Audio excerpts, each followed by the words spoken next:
Bismillahirrahmanirrahim. Assalamualaikum warahmatullahi wabarakatuh. Innal hamdalillah nahmaduhu wa nasta'inuhu wa nastaghfiruh wa natubu ilayhi wa na'udzu billahi min shururi anfusina wa sayyiati a'malina. Man yahdihillahu fala mudilla lahu wa man yudlil fala hadiya lahu.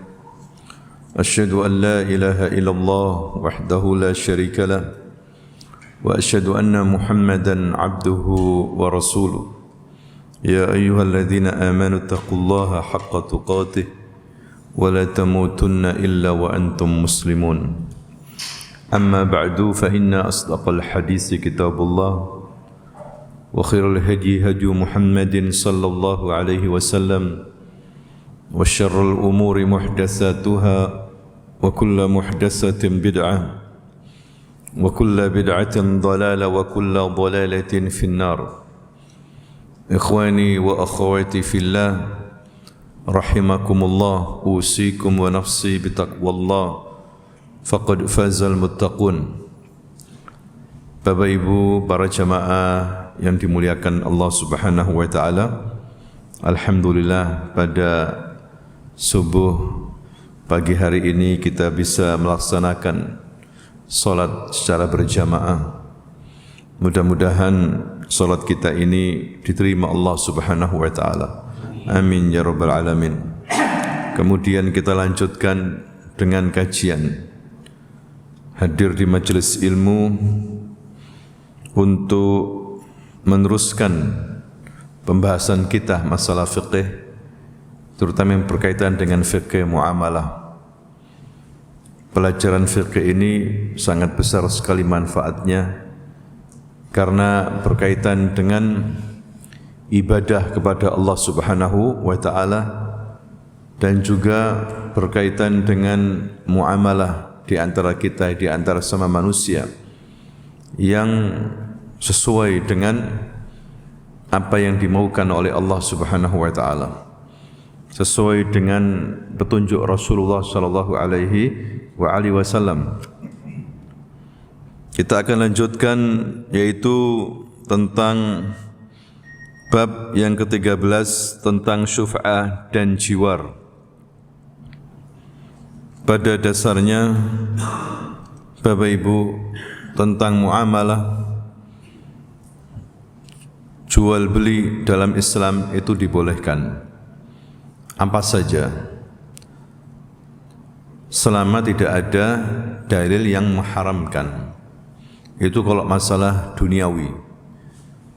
Jadi yang diharamkan itu sedikit sekali, sedangkan yang hal itu banyak sekali, tidak terhitung. Apapun muamalahnya itu halal kecuali yang diharamkan. Beda masalah ibadah. Masalah ibadah itu asalnya haram, tidak boleh sampai ada dalil yang membolehkan. Karena ibadah itu harus sesuai apa yang dimaukan oleh Allah, apa yang diinginkan oleh Allah, apa yang telah diajarkan oleh Rasulullah sallallahu alaihi wasallam. Jadi tidak boleh asal kita beribadah, ya, harus ada dalilnya. Makanya setiap ibadah apapun itu asalnya haram, tidak boleh kecuali ada dalilnya dari Nabi. Kalau masalah duniawi, masalah muamalah itu banyak sekali yang halal, tapi sedikit yang apa? Yang haram. Makanya dalam muamalah kita tinggal belajar tentang hal-hal yang haram saja. Karena itu sedikit dibandingkan dengan apa? Yang halal itu banyak sekali. Ya.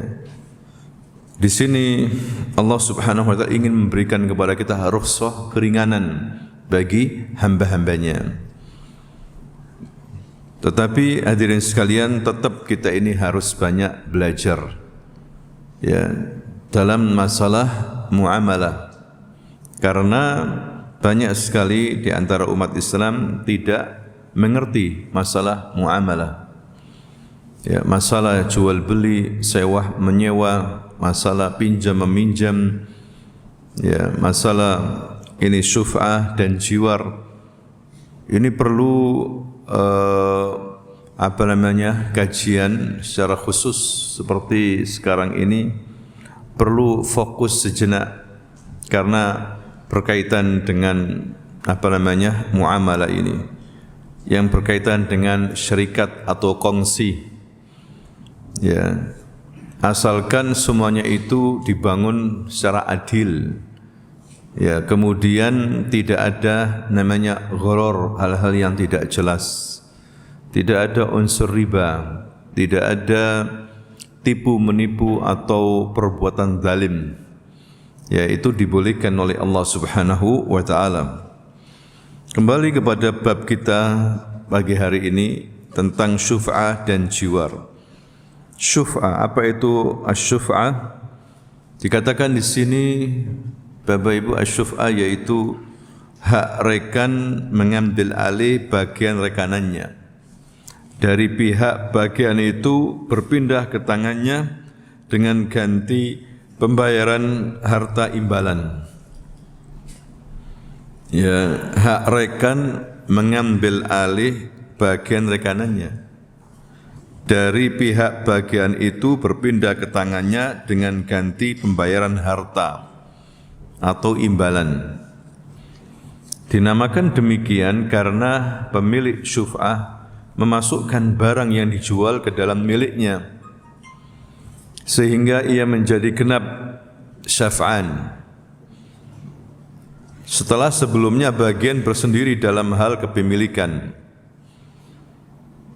Ada yang berkata juga syuf'ah adalah hak memiliki secara paksa yang dimiliki oleh rekanan lama terhadap rekanan baru yang timbul karena syarikah demi menepis mudarat.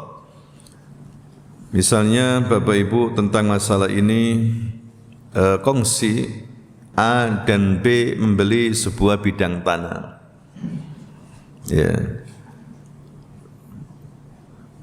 Kemudian dalam kongsi tentunya ada syarat-syarat, ya kan, dibagi bersama, keuntungan bersama.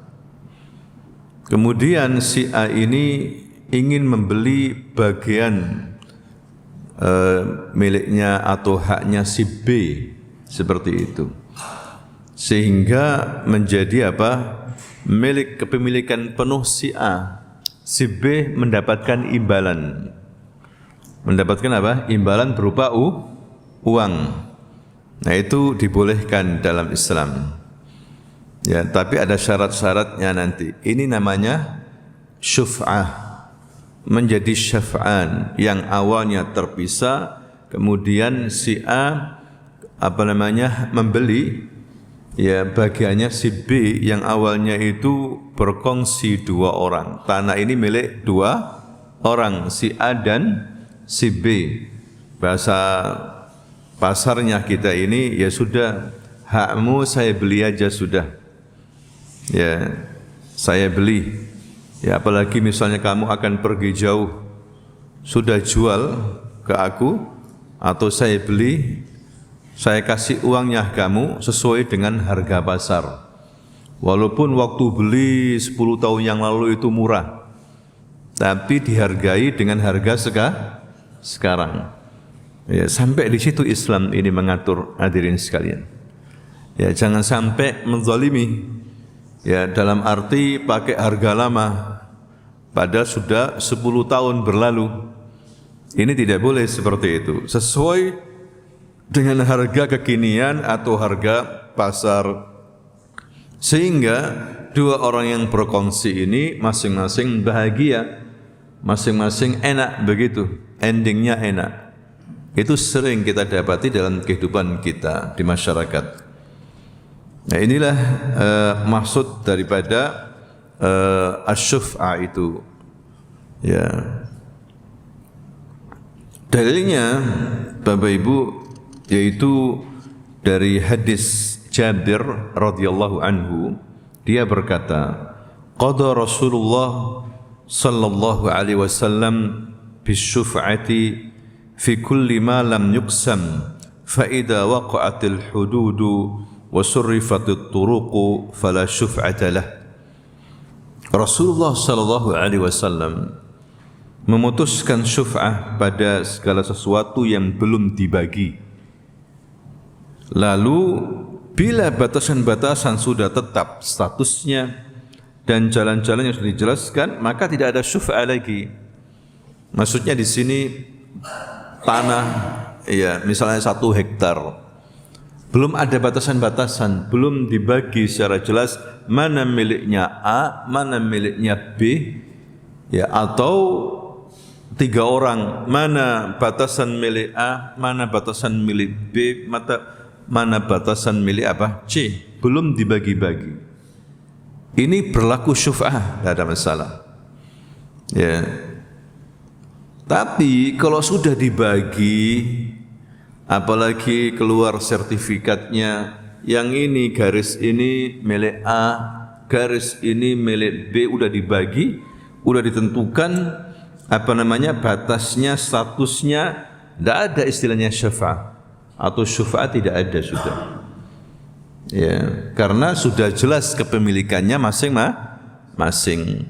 Tetapi kalau belum dibagi, tidak jelas masiannya, masih milik 2 orang yang berkongsi, ini berlaku syuf'ah. Ya.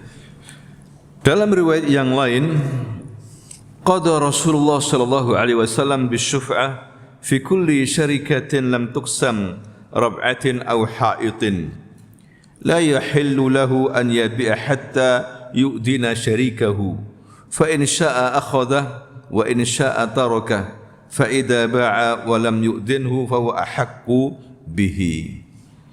Rasulullah sallallahu alaihi wasallam memutuskan syuf'ah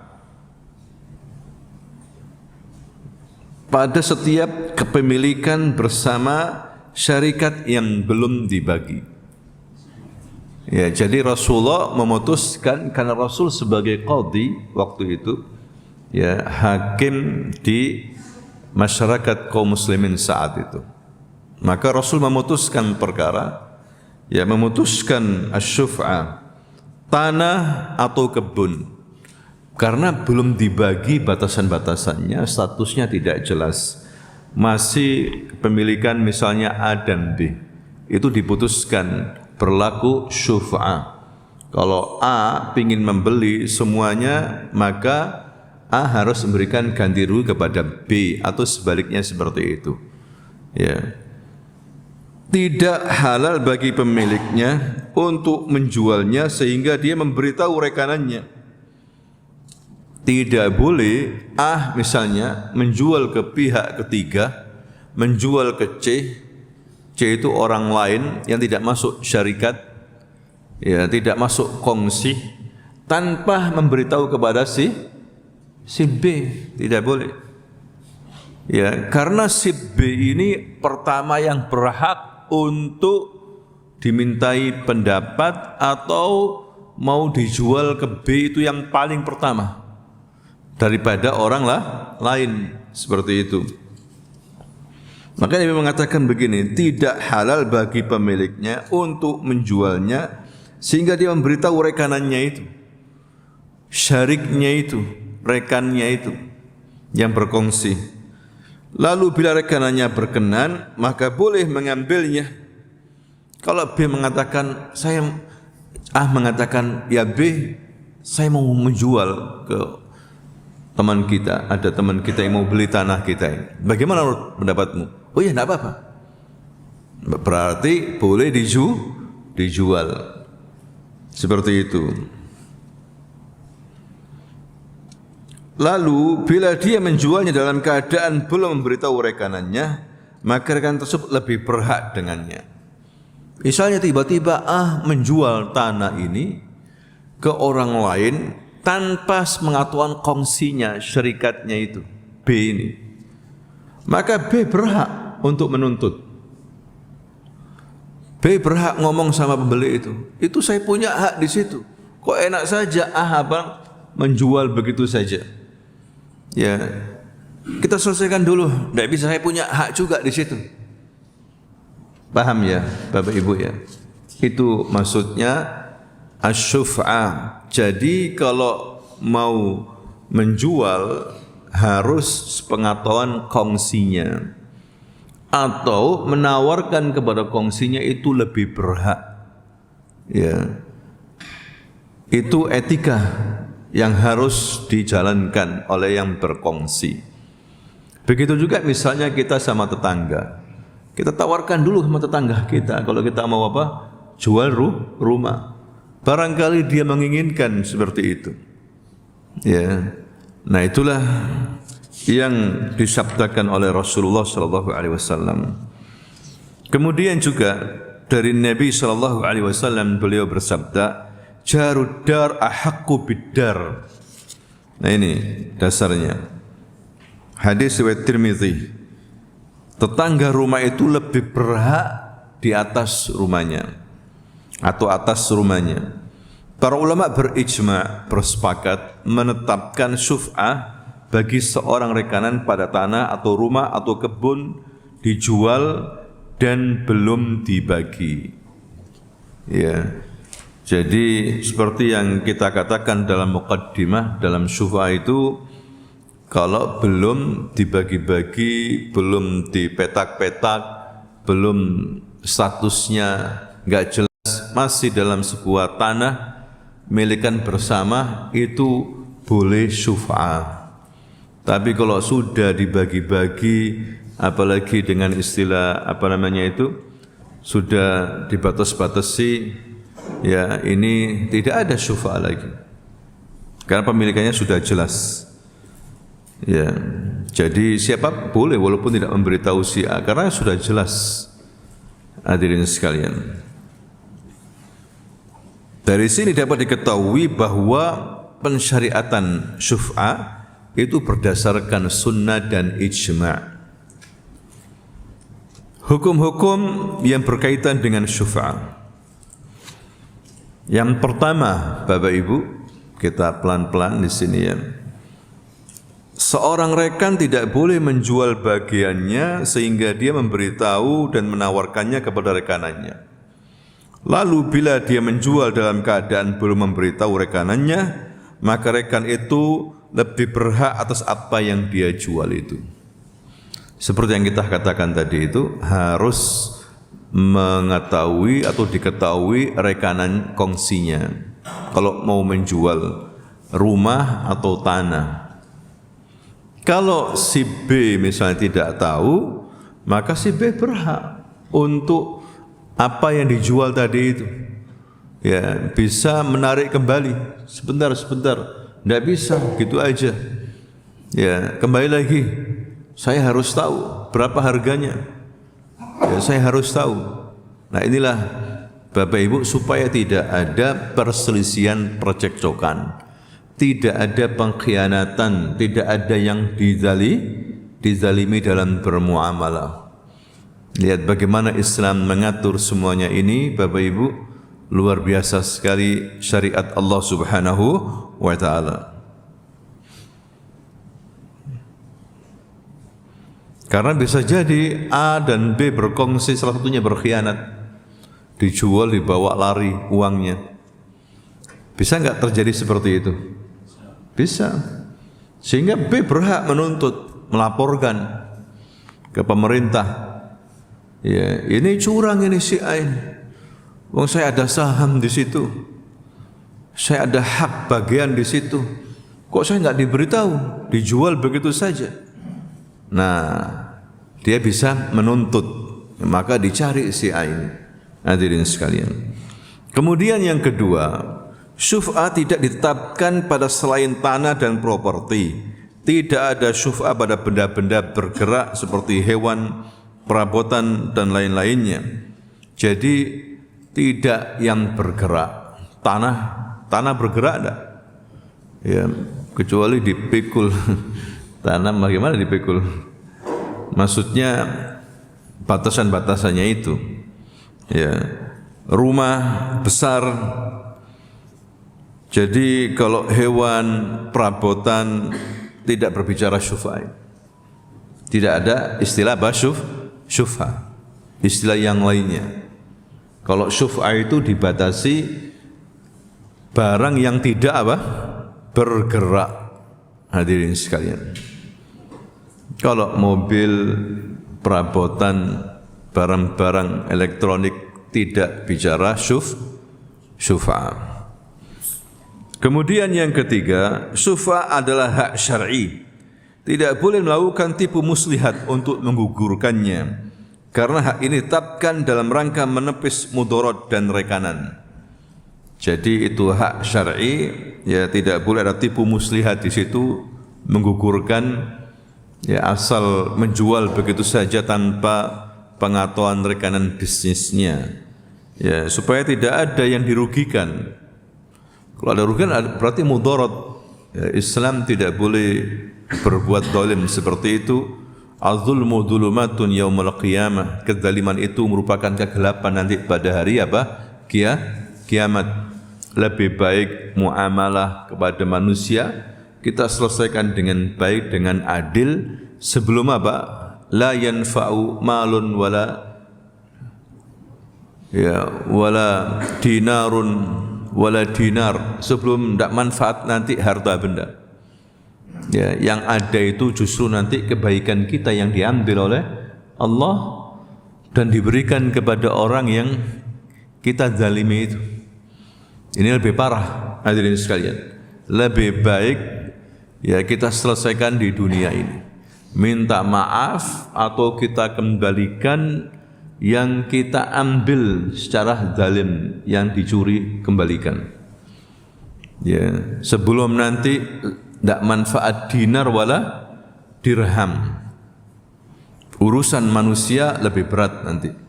Kalau kita berdosa kepada Allah, kita minta maaf, beristighfar, insyaallah Allah apa? Menerima maaf kita. Tapi kalau urusannya manusia diselesaikan di dunia ini. Jangan sampai di akhirat yang kemudian dikatakan oleh Rasulullah hakikat orang yang bangkrut. Ya, bukan orang yang enggak punya harta, enggak punya uang di akhirat itu, tidak.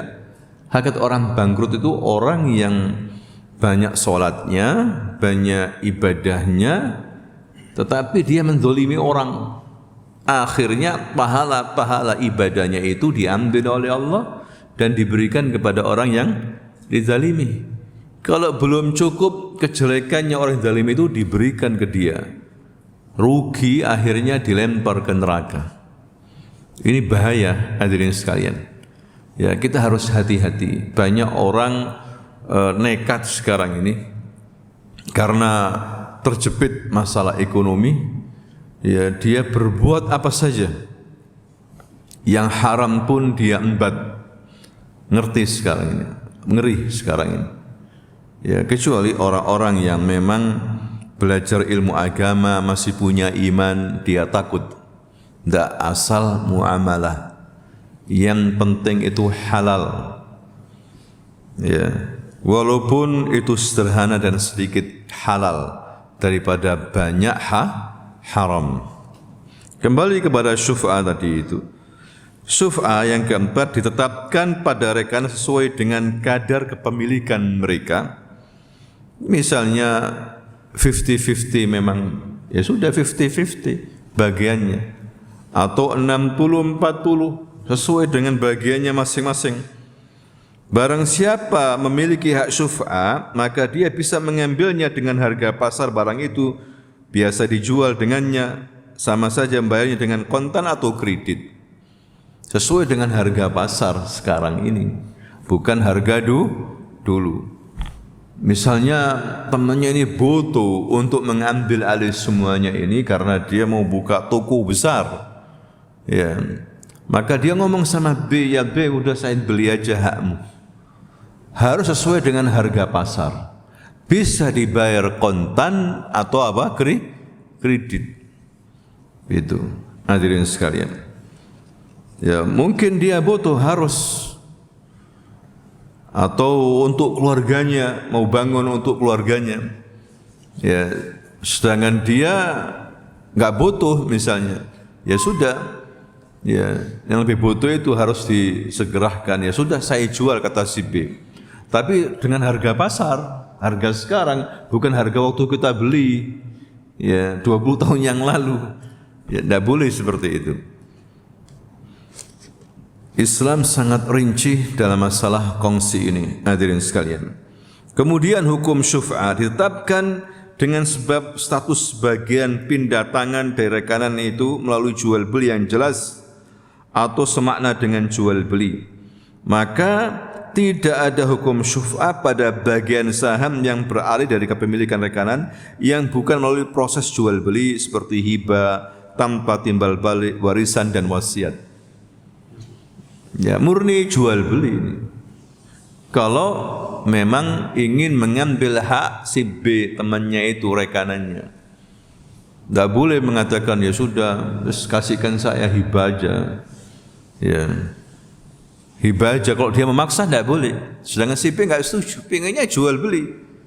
Seperti itu. Kecuali kalau si B mengikhlaskan, ya sudah wis ambilan. Kamu butuh kan? Ambilan. Ya itu bagus sih. Ya, karena dia mungkin punya tanah banyak. Ya sudah, ini ambilan. Karena kita ukhuwah. Ukhuwah, ambilan. Boleh enggak seperti itu? Boleh kan ya?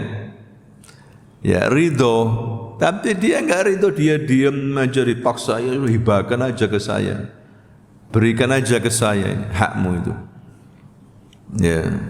Atau tulis wasiat bahwa kamu memberikan ini kepada saya, dipaksa misalnya, tidak boleh. Ya, seperti itu. Jadi harus dengan cara apa? Jual beli. Aku beli, tak kasihkan uangnya, harganya memang seperti itu.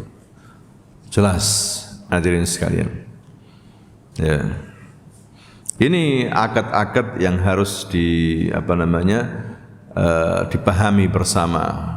Ya, akad itu ada 3. Ada akad yang saling mengikat, sewa menyewa misalnya. Ya, saling mengikat. Misalnya saya atau si A menyewa tokonya si B. Ya, 10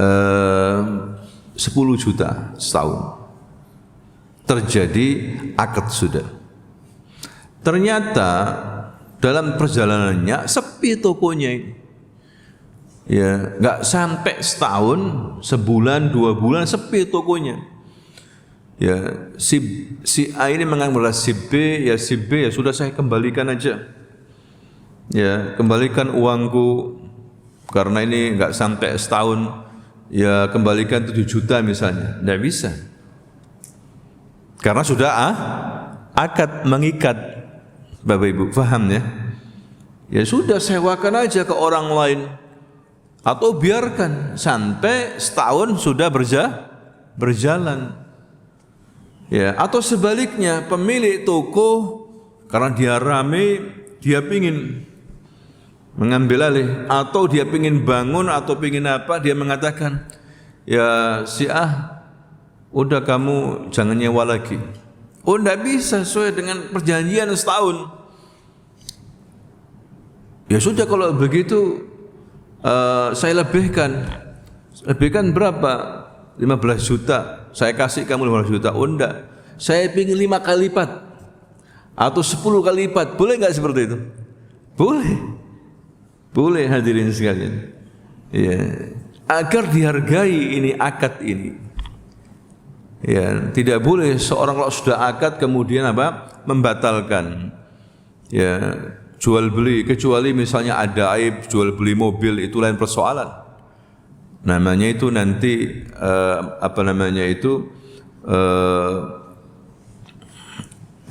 ada pilihan bagi pembeli. Pembeli boleh meneruskan membelinya atau mengembalikan karena ada cacat. Paham ya? Ada akad yang tidak mengikat. Misalnya titip barang, kapanpun saya ambil bisa. Saya titip mobil atau sepeda, nanti 2 hari saya ambil. Ternyata saya enggak jadi pergi, 1 hari saya ambil. Tidak mengikat, boleh.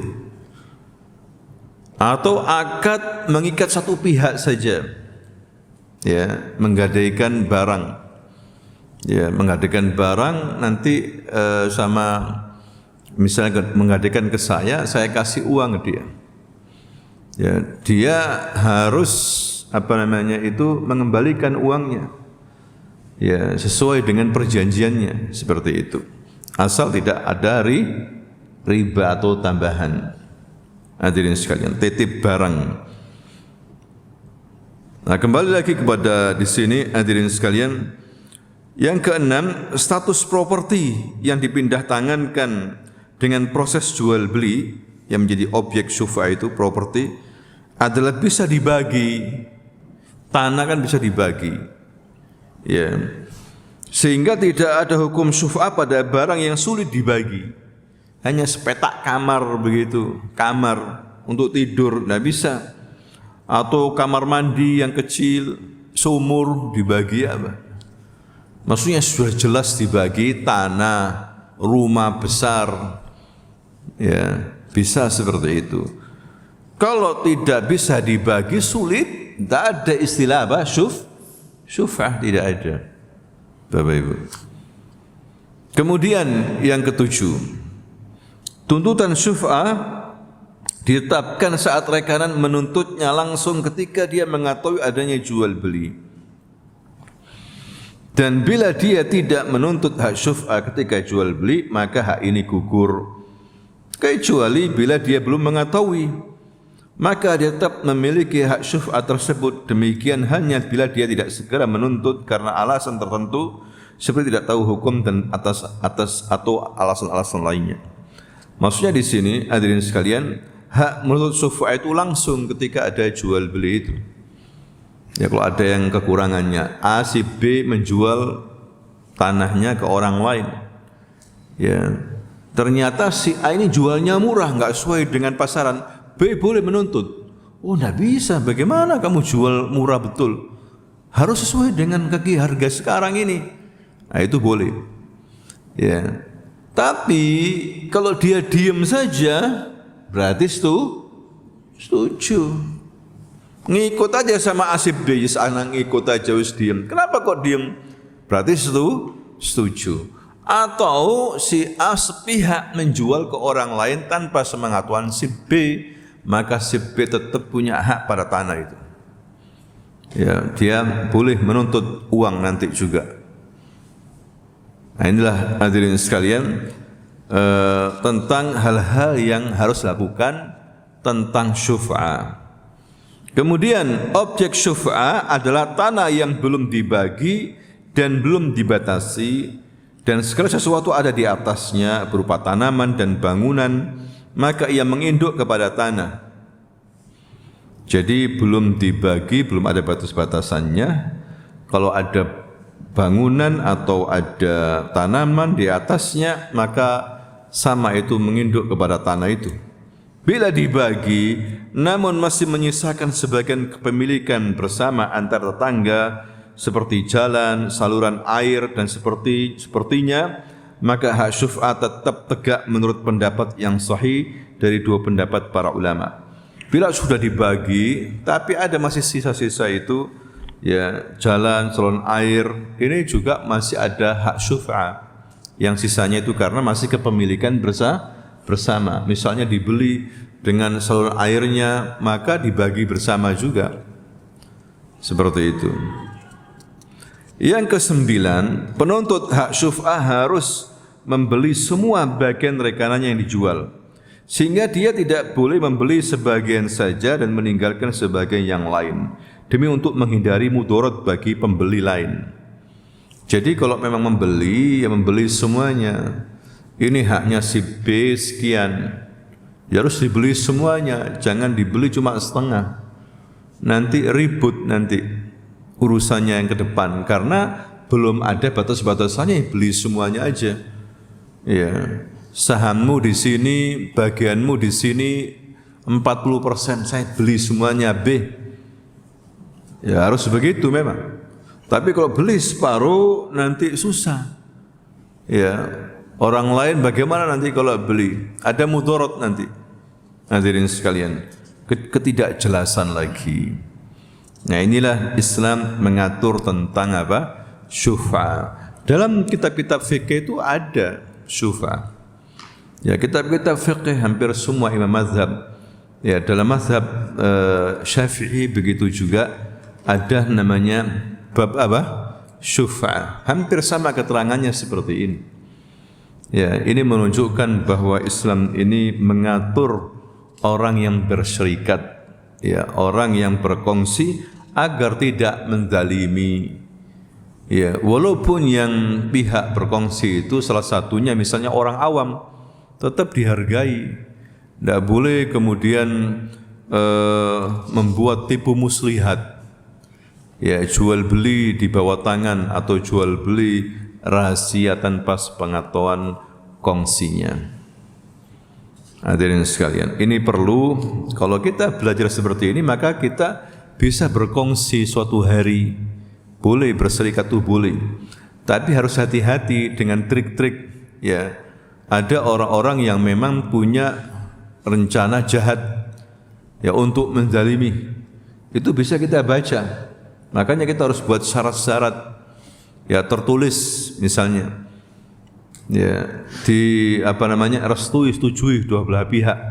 Kalau enggak nanti secara sepihak dia kepepet atau apa langsung kabur misalnya seperti itu. Nah, ini harus jelas yang berkongsi itu, yang berbisnis, ya, alamatnya ininya semua harus diketahui. Kalau enggak nanti ditipu. Hadirin sekalian, salah satu dari yang berkongsi itu. Nah, ini masalah syuf'ah. Mudah ya, bisa dipahami ya Bapak Ibu ya. Pelan-pelan kita membahas masalah muamalah ini agar kita ini faham. Kemudian yang kedua, jiwar. Apa itu jiwar? Dari kata jar, itu tetangga. Ad-dar, al-jar qabla dar. Ada istilah gitu dalam pepatah Arab. Al-jar qabla dar. Lihat dulu tetanggamu, baru kamu bangun rumah. Ya, cari tetangga yang baik dulu, baru kamu beli rumah. Beli rumah dulu, nggak taunya tetangganya, gitu, susah juga nanti akhirnya. Hadirin sekalian, kan sudah ada pepatah begitu. Ini sebagai pedoman kita dalam bermasyarakat. Ya, ya betul, memang kita harus berdakwah, tapi tidak semua orang siap, ya, untuk berbuat baik itu. Ada yang memang resek tetangganya, kan gitu ya, susah. Ya, ternyata tidak seiman dengan kita, ribut akhirnya. Ya, ada orang dikasih hidayah sama Allah dengan mudah, ada yang nggak dikasih hidayah, kan begitu ya. Kita cari aman saja, ya kan, seperti itu. Makanya dalam bertetangga itu diatur dalam Islam itu.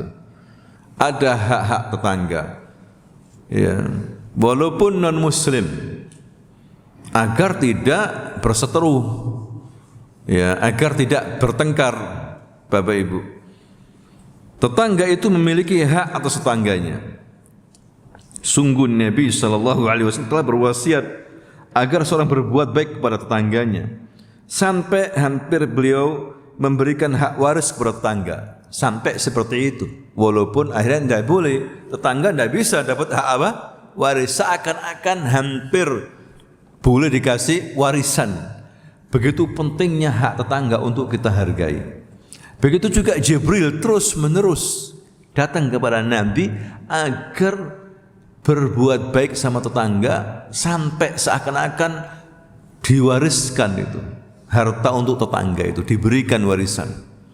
Begitu pentingnya, ya, memberikan hak tetangga, adab bersopan santun sama tetangga, ya, sampai seperti harus dikasih warisan, padahal tidak boleh kan, kecuali kalau tetangganya itu memang hak waris, punya apa? Hak waris. Saudara misalnya, kakak adik, itu kan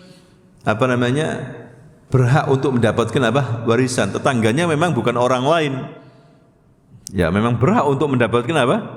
warisan. Paham ya Bapak Ibu ya?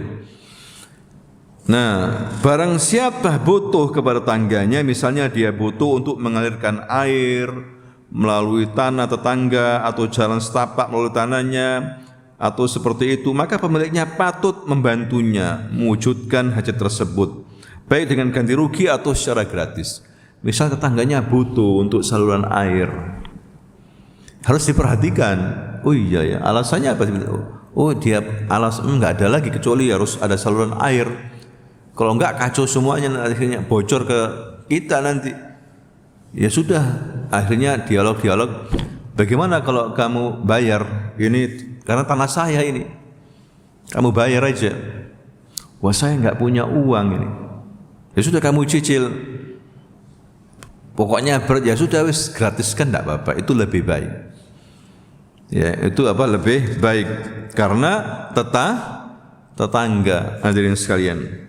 Seseorang tidak boleh melakukan sesuatu terhadap miliknya namun merugikan tetangganya. Misalnya membuat jendela yang melongok ke rumah tetangga atau mendirikan pabrik membuat bising tetangganya atau sepertinya. Ini harus diperhatikan karena nanti bisa mengganggu tetangga. Ya. Atau dia memberikan kompensasi istilahnya seperti itu. Atau sering memberikan hadiah sehingga tetangganya itu ridho karena dia punya pabrik. Ya, biasanya pabrik itu di area industri. Ini di area perumahan, bising itu. Ya, tetangganya. Ini juga harus diperhatikan, enggak boleh asal cuek saja. Enggak boleh seperti itu. Dan itu sering terjadi di masyarakat kita kan ya. Apalagi urusannya dengan besi itu. Ya, nggak bisa tidur tetangganya. Ya terus bagaimana ini? Harus dibicarakan. Ya sudah nanti bagaimana kalau nanti saya kasih kamu, tapi kamu harus ridho. Ini suaranya berisik. Ya sudah tidak apa-apa. Kamu janji loh ya ngasih ke saya gitu. Harus begitu sebagai apa? Kompensasi. Kalau asal-asalan tidak boleh seperti itu, hadirin sekalian, ganggu. Ya, atau membuat jendela yang melongok langsung ke rumah tetangga. Akhirnya tetangganya kelihatan nanti kalau buka aurat atau apa begitu. Ya, tidak boleh seperti itu. Bila di antara mereka ada tembok milik bersama, maka salah satu seorang dari pemiliknya tidak boleh bertindak terhadapnya dengan memasang kayu kecuali saat darurat. Misalnya dia memerlukannya ketika memasang atap, maka tetangganya tidak patut menghalanginya untuk memasang atapnya. Jadi kalau misalnya ada kayu apa gitu dipasang ke tembok kita, ya izinlah minimal itu. Ada apa maksudnya? Kalau memang ini saya butuh untuk ini, ya sudah. Karena dia butuh atau memaku tembok kita, tidak apa-apa itu. Karena itu tangga, kalau orang lain ya nggak boleh kan? Kalau tangga kalau hanya paku-paku aja nggak ada masalah, atau kayu sedikit nggak ada masalah. Tapi harus meminta izin, berikan karena dia butuh. Nggak ada lagi ini, nggak ada untuk ini nggak ada lagi kecuali nggak apa-apa Pak ya, ya sudah seperti itu. Jangan dihalangi karena hanya sedikit saja. Ya itu cara kita beretika dalam apa? Tetangga. Hadirin sekalian, bertetangga. Rasulullah sallallahu alaihi wasallam bersabda, "La yamna jarun jarahu an ya'ziza khashbahu atau khashabahu fi jidarihi." Janganlah seorang tetangga menghalangi tangganya untuk menancapkan kayu di dindingnya. Jangan terlalu bakhil sama tetangga. Kasihan. Karena apa? Dia butuh kayu untuk mungkin jemuran atau apa, tidak apa-apa tetangga. Harus begitu. Jangan sampai terlalu bakhil, dimarah-marahi. Ya, mentang-mentang dia kayak kuat. Wah ini buat rumah saya jelek nanti. Kalau pengen bagus ya jauh dari apa tetangga. Ya sekitarnya ada sawah, Anda di tengah-tengahnya tidak apa-apa. Cuma kalau di kota ya sudah, dempet-dempet ya sudah. Ya kurang lebih agar tidak apa masalah. Hadirin sekalian, Dan Nabi banyak bercerita masalah tetangga itu. Ya, misalnya sabda Nabi, "Man kana yu'minu billahi wal yawmil akhir falyukrim jarahu." Barang siapa yang beriman kepada Allah dan hari akhir, hendaklah dia apa? Menghormati tetangganya. Kalau kamu masak marok, apalagi baunya sampai tetangga, kasih. Sampai disuruh ngasih. Walaupun semangkok, suruh ngasih. Hadirin sekalian, apalagi tangganya enggak mampu. Tetangga dulu. Perhatikan, tetangga yang paling dekat dengan rumahmu, dengan tembokmu. Ada yang mengatakan 40, tetangga itu 40. Ya, 40 kanan, 40 kiri, 40 depan, 40 apa? Belakang. Tapi yang paling dekat, kecuali kalau dia orang berada, undang semuanya itu. Ya, tetap dinamakan tanggal itu 40 itu. Ya. Kalau di apartemen 40 ke atas, 40 apa? Ke bawah. Mungkin seperti itu ya. Artinya kita kenal, oh ini 40 kiri siapa, 40 kanan ini siapa, agamanya apa, itu lebih bagus lagi nanti. Ya. Oh ngerti, oh ini non muslim, ini muslim. Oh ini begini, oh ini begini. Harus ngerti. Hidup bertangga itu. Jangan tidak peduli seperti orang sekarang. Tetangganya nggak tahu siapa itu tetanggaku. Ya, tidak boleh seperti, harus tahu. Hadirin sekalian. Masa kita kalah sama orang-orang bule? Dulu waktu saya di Australia, jadi mereka itu luar biasa dalam bertetangga itu. Ya, mereka mengerti non muslim. Kita ini pergi dijaga rumah kita ini. Ya, surat-surat itu dipegang sama dia. Hatta koran, majalah atau buku kiriman teman dijaga sampai kita kembali dikasihkan. Ini belum saya buka, ini surat-surat semuanya lengkap. Bayangkan. Kadang halaman kita dibersihkan. Itu rumput dibersihkan sama mesin. Luar biasa. Sehingga aman, hadirin sekalian. Begitu juga kalau dia pergi kita jaga. Seharusnya begitu tetangga itu. Jangan sampai kita pergi takut, waduh, nanti motor hilang. Ya, jangan khawatir Pak, motor Anda akan saya jaga. Malam saya jaga kalau ada orang asing. Seharusnya begitu, tenang hadirin sekalian. Ada enggak di masyarakat kita seperti itu? Ada sebagian Pak. Tapi ya lebih baik kita titipkan aja di penitipan. Gitu. Ya. Ini masalah tetangganya tidak aman. Tetangganya tidak aman. Ini tidak baik, ini tidak baik. Masa kalah kita sama non muslim? Luar biasa mereka itu. Akhlak. Tapi enggak semuanya juga. Ada yang maling juga, ada.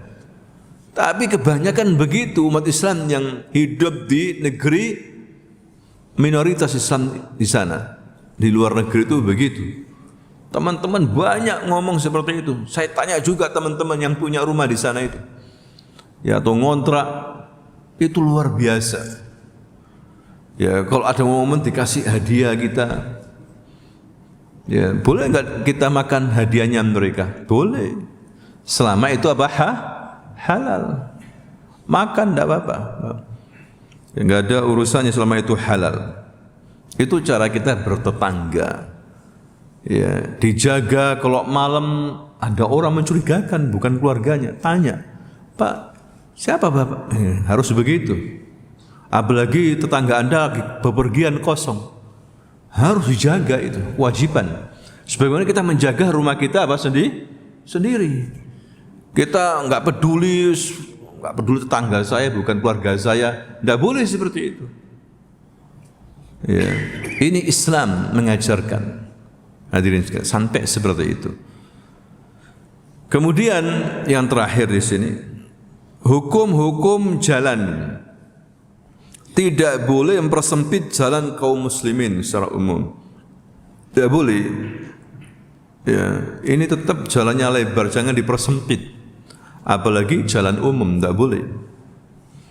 Tidak boleh membangun pada tanah milik sendiri, namun membuat jalan kaum muslimin sempit. Sempit di sini terlalu sempit. Tidak boleh, walaupun tanahnya dia. Ya, lebih baik kita mementingkan jalan untuk kaum muslimin sehingga kita dapat pahala. Apalagi dilewati orang banyak orang, kita dapat pahala. Jangan sampai mempersempit. Misalnya cukup untuk satu orang ya. Itu tanah kita ini. Kemudian kita tutup sehingga kita miring maksudnya. Ya, jangan begitu. Ya, mempersempit ini. Tidak boleh membuat parkiran untuk hewan, kendaraan atau mobilnya di trotoar. Tidak boleh, jangan asal-asalan hadirin sekalian. Ini jalan umum tiba-tiba dia bangun. Ya, ngambil tanahnya orang trotoar. Tidak boleh. Ya, untuk parkir hati-hati loh ini jalannya umum. Kadang-kadang kita ini asal-asalan. Ya. Berarti siap-siap kita untuk disingkirkan kendaraan kita itu. Ini trotoar ini milik orang lain, milik orang banyak, tidak boleh seperti itu. Jalan adalah hak bersama, maka ia wajib dijaga dari segala hal yang bisa mengganggu orang yang lalu lalang. Seperti membuang sampah sembarangan, ya, membuang batang tikus, ya. Ini kan tidak bagus. Seharusnya kan dikubur. Ini enggak ada adab sama sekali. Masa kita kalah sama non muslim hadirin sekalian. Buang kotoran apalagi, ya. Karena sesungguhnya menyingkirkan sesuatu mengganggu dari jalan termasuk cabang-cabang iman. Yang seharusnya disingkirkan itu gangguan. Ini termasuk apa? Iman. Imatatul adza 'anil tariq. Jadi Rasulullah mengatakan afdhalul iman la ilaha illallah. Dan yang paling rendah wa adnaha menyingkirkan gangguan dari jalan. Lah kok diganggu jalannya orang? Buang sampah malam hari enggak ada orang. Ya, ini adat-adat kebiasaan-kebiasaan yang buruk, tidak Islami sama sekali hadirin sekalian. Nah, itulah tentang syuf'a dan jiwar. Mudah-mudahan bisa dipahami dengan baik, ya. Ini yang harus kita praktekkan, bukan hanya sekedar teori. Harus dipraktekkan tata cara bertangga, berkongsi, berserikat. Hadirin sekalian, wallahu a'lam bissawab. Ya, seperti yang dikatakan tadi, biasanya memang ada pertanyaan, ada hal yang perlu didiskusikan, kami persilahkan. Ya. Assalamualaikum. Waalaikumsalam. Saya punya teman di Ustaz, jual tanah separuh dari tanah itu bukannya 20,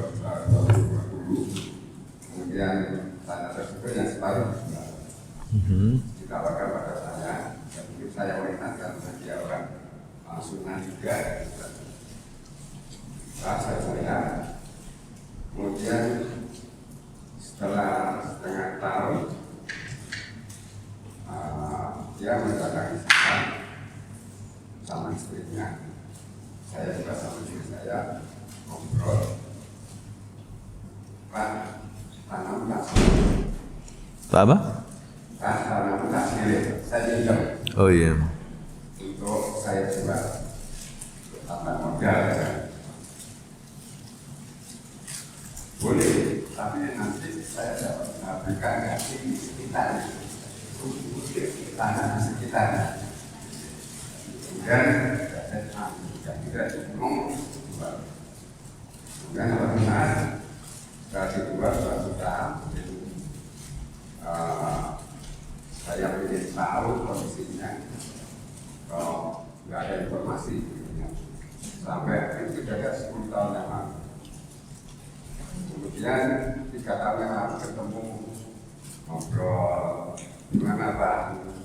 Ya, karena mungkin usaha mereka enggak Android itu. Akhirnya saya tanyakan nanti Pak kalau ada semakin banyak sampai pada akhirnya sampai sekarang belum ketemu. Bapak nggak diganti? Nggak ada ganti. Nggak ada ganti, dibelikan yang katanya tanah. Oh iya. Nama istri saya juga bukan malu sekali, nggak mau bersembunyi. Itu aja Pak. Assalamualaikum. Ya itu kedaliman itu. Ya, jadi dia harus berusaha. Kalau enggak nanti bahaya, mengambil tanah dijual kan, enggak diganti. Itu namanya penipuan, dan dia mengakui memang akan mengganti, enggak mengganti. Jadi istilahnya utang. Ya, tergantung Bapak. Kalau Bapak tetap menuntut, ya dia harus apa? Membelikan tanah sebagaimana janji pada awal akad itu. Ya, kalau Bapak meridhokan, ya pahala buat Bapak. Itu saja sebetulnya. Ya, jadi apa namanya, di pihak yang salah tidak boleh memudahkan. Nanti khawatir tadi itu, ya la yanfa'u malun wala walad, la yanfa' dinar wala dirham. Tidak manfaat lagi nanti apa? Harta apapun tidak manfaat. Kecuali dia harus bertanggung jawab nanti di hadapan Allah, berat nanti. Ya dia harus berusaha, nanti sama Allah dibantu. Kalau dia tidak berusaha, tidak dibantu sama Allah. Ada niat untuk usaha untuk mengembalikan, nanti insya Allah dibantu. Tapi kalau sudah ada niat buruk, wes tak anus, nanti dia juga nanti kasihan sama saya. Tidak boleh seperti itu. Ya bahaya. Justru nanti dia akan kepikiran. Ya tidak boleh. Itu bisa diartikan ghasab, nanti bisa kita bahas di bab ini. Ghasab, ya ganti rugi, perusakan atau mengambil harta orang. Itu bahaya Pak, dolim itu Pak. Tadi itu dolim, kegelapan pada hari kiamat. Ya mudah-mudahan tadi itu temannya Bapak dikasih rezeki mengganti atau sadar ya insyaallah. Ini ada pertanyaan berikutnya. Ustadz, apabila menyewakan rumah, toko dan belum masa kontraknya selesai, yang menyewa sudah tidak menggunakan karena dagangan tidak laku, apakah apabila ada orang yang ingin menggunakan lagi diperbolehkan dan harus mengembalikan sisa bulan sewa atau bagaimana Ustadz? Nah tadi itu seperti yang kita katakan, kalau masa sewa belum selesai, tidak boleh mengontrakkan yang punya kontrakan itu ke orang lain, tidak boleh. Ya, atau membuat deal, ya kan? Ya apa enaknya? Katanya kamu kan tokonya enggak laku, mau pindah, tapi masa kontraknya belum selesai, kau masih berhak dengan toko ini. Kalau memang kamu ingin pergi, ya sudah saya kembalikan. Ya, mau enggak kamu? Kamu kan nyewa 10 juta. Ya, saya kasih 3 juta. Kamu pergi. Berarti dianggap apa? Selesai. Kalau dua belah pihak menyetujui enggak ada masalah. Ya, masalahnya nanti kalau si penyewa tidak apa? Setuju. Enggak bisa yang punya toko itu memaksakan. Udah kamu anwai pergi sekarang, soalnya ada penyewa ini, dia berani membayar sekian. Oh tidak bisa Pak, harus sampai selesai. Oh enggak, kamu harus pergi. Tidak bisa. Bagaimana supaya kamu bisa pergi? Ya Bapak kasih saya 50 juta. Boleh enggak seperti itu? Boleh, hadirin sekalian. Ya, kalau enggak saya enggak mau pergi. Nah itu, jadi harus dihargai akad ini. Ya ayyuhalladzina amanu aufu bil uqud, wahai orang-orang yang beriman, tunaikan akad-akadmu itu. Tidak boleh, sudah akad kok. Tahun depan baru saya pindah, sekarang belum selesai. Baru saya nempati setahun. Kamu suruh pergi bagaimana? Tidak boleh. Atau kamu bayar sekian-sekian dilipat ganda ke 5 kali lipat. Boleh hadirin sekalian. Tapi kalau dia ridho, ya sudah Pak, ganti separuh saja. Kembalikan uang saya Pak, separuh. Tidak apa-apa. Yang penting apa? Saling ridho, itu yang paling penting. Ya realistis lah. Karena saya sewa 10 juta Pak, saya baru nempati apa? 1 tahun, Bapak nyuruh saya pergi, ya sudah saya rela. Tapi kembalikan 5 juta. Boleh nggak seperti itu? Boleh, enggak apa-apa. Realistis lah ya kan gitu. Yang enak begitu ya. Jadi intinya Bapak Ibu, Allah itu merahmati pembeli, penjual, masing-masing yang membuat akad itu, kalau mereka itu memudahkan, meringankan, tidak mempersulit, itu dirahmati sama Allah Subhanahu wa taala. Yang realistis, tidak ada kezaliman itu tidak apa-apa, dirahmati oleh Allah. Kalau Bapak sebagai penjual memudahkan pembeli, ya, kalau sebagai pembeli memudahkan apa? Penjual. Pembelinya pelit. Ya, berapa Pak? Ini 500.000 harganya. Tawar berapa? 30.000. Sakit hatinya itu penjual ini. Terlalu berlebihan ini. Tidak boleh seperti itu. Ya. Dia tahu memang harganya sekian atau kurang-kurangnya 400.000. Dia tawar berapa? 40.000. Janganlah seperti itu. Ya, begitu juga penjual harus realistis sesuai dengan harga pasar. Tidak boleh terlalu tinggi, terutama para pembeli-pembeli yang awam. Ya, seperti itu. Demikianlah Bapak Ibu, mudah-mudahan bermanfaat apa yang kita bicarakan ini, dan pelan-pelan nanti kita akan berbicara tentang wadi'ah. Wadi'ah itu artinya titipan. Ya, dalam Islam bagaimana titipan itu? Nitip uang tapi berbunga. Berarti bukan titipan itu namanya pinjam meminjam. Ya, wadi'ah itu titip tok. Seperti itu, tidak boleh dipakai. Lagi titip uang tapi dipakai, kita dikasih bunga, berarti akadnya bukan titip, itu apa?